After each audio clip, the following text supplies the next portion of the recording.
Perhaps you could start just by telling us how old you are, Phil, and what your occupation was when you developed occupational asthma. I'm 50 now, and I first developed it about 35-year-old when I first started having symptoms of this. What was your job when you first started having problems? Plater welder. When did you first develop problems with your breathing? How many years had you been working as a welder before you first developed problems? Well, I started when I was 15. And I first started noticing problems with my breathing when I was about 34, 35.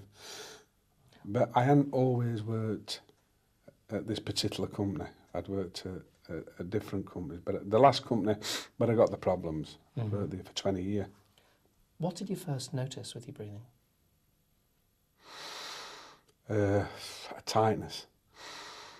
I first noticed it when I just went to bed one night and I woke up and I couldn't breathe. It's just, and I had never experienced that because I'd always played football. I was always fit, and I never smoked in my life. I never experienced not being able to breathe, and it got me down because it's just an awful feeling. You feel as though you're drowning. Yeah, it must be very frightening. And it is. And I noticed this, and I had it for, I just had it for about a week before I decided to go to the doctors with it. Right, so you went to your family doctor. I went to my GP. What happened to you after the diagnosis was made? You had to stop working, didn't you? When it was first diagnosed, when I was actually told, but it was occupational asthma, he did say, finish with welding. But he said to me, finish with stainless steel welding. It's stainless steel what's causing you this problem. So I just went and got a job welding mild steel. When did you give up completely welding? Because, when did I give up? 1992. So what were the reasons that made you carry on welding even though you knew it may be harming yourself? Desperation. I needed a job. Yeah. I had 2 young children and a wife. Yeah. And I needed a job and I needed a living, and nobody could answer me. And I was only a young man. Yeah. I was only in my 30s, and I thought, I just can't not work. It's just, I worked all my life. I worked 7 days a week, and when somebody turns around to you and says, no more work, that's it. It's devastating, and I just couldn't accept it, and I wouldn't accept it. Yeah. And I carried on, and I got another job. But it was really getting to a stage where I was having 4 and 5 inhalers a month. And then it started, then doctors started to think, there's something wrong with you. There's something really wrong. You shouldn't be having this. So I presume you stopped working pretty much around that time. Yeah. What did happen to your breathing over the months and years after you stopped being a welder? Well, when I was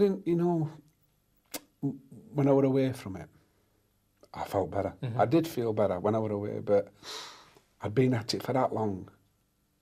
The damage was too far. I damaged myself because I carried on. But I did feel a lot better. But it never went away then. It was just with me all the time. So what do you like now, Phil? What could you do on the flat, for example, in terms of walking? 50 yard. Okay. 50 yard, and then I have to use my inhaler. And what about a flight of stairs?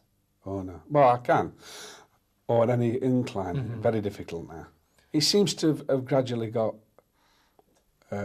worse as I've got older, and life's difficult. Very difficult now. Could you kick a football around in the park? No, I couldn't, and I missed all. I could never run around with my 2 daughters in park when I'd got it. So what you're saying is it actually quite dramatically affected your family life? Yeah, it did. Affected my family life, my social life, me financially. It not saying it ruined me, but it sent me back a lot. Luckily, my wife took a part-time job, and that helped us to go. And very fortunate. My own doctor told me to claim certain benefits, which I didn't want to claim. Yeah. Disability, living allowance, I won't claim it. And he had my wife, he phoned my wife up and I'd heard him. And he told her he must claim this is what it's for. But I didn't want to claim it. I've pretty much finished my questions, but are there any other thoughts that you've got yourself that you'd like to tell us about that have cropped up? I think the compensation system for people with industrial disease is awful, it's terrible. I think they make people jump through hoops, and it takes far too long. And when I actually got to the stage where I got to the doors at Manchester High Court, and they settled it, and they admitted it. And then the judge said, even though they'd admitted it, the judge said Mr. Hyde should never have had to wait 6 years for this. You knew. So they kept us going, kept me going. They were hoping, like they do with a lot of people in my position, you're going to die. That's what they're hoping, really. I'm going to die before I get my money. You must feel fairly angry and aggrieved, however, that a young man is placed in a position of being very short of breath, even at rest, from bitter. Workplace exposures. Very bitter. Very bitter, but I can't carry on being bitter all my life. Yeah. It's happened to me, and I have to accept it, and I have to get on with my life. Whatever life I've got left, I have to just accept it. It's no good me going through life banging the drum and being bitter with everybody. I got it. I'm bitter, but I've got it when it could have been avoided. That's what makes you bitter. And I'm bitter, but people made me go through all different hoops, see different doctors, and they all come to the same conclusion. I'm bitter about that. But you just have to get on with your life. There's nothing else I can do.